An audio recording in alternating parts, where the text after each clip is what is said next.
திருப்பரங்குன்றம் முருகன் திருக்கோவில் தமிழகத்தின் 6 படைவீடுகளில் முதலாவதாக போற்றப்படும் இடம் திருமுருகனின் திருமணத்தலம் திருப்பரங்குன்றம்.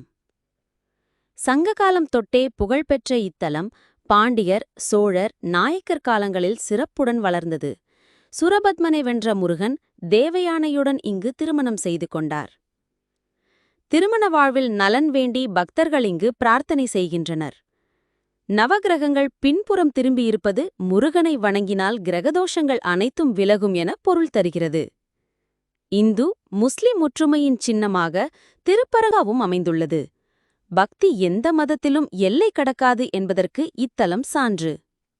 கண்மலையிலேயே செதுக்கப்பட்ட பாண்டியர் குகை தேவாலயம் இது. முருகனுடன் தேவயானை, சிவன், விஷ்ணு, மீனாட்சி ஆகியோர் அருள்பாலிக்கும் அரிதான அமைப்பு.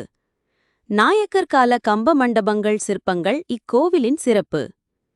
ஸ்கந்த சஷ்டி விழாவில் சுரபத்ம வதம் நாடகம், பங்குனி உத்திரத்தில் முருகனின் திருமண திருவிழா இவை அனைத்தும் ஆயிரக்கணக்கான பக்தர்களை ஈர்க்கின்றன. முருகனின் திருமண ஸ்தலம் திருப்பரங்குன்றம். ஆன்மீக மகிமையும் சமய ஒற்றுமையும் தமிழரின் பக்தி பாரம்பரியமும் இணைந்த தலம் இது.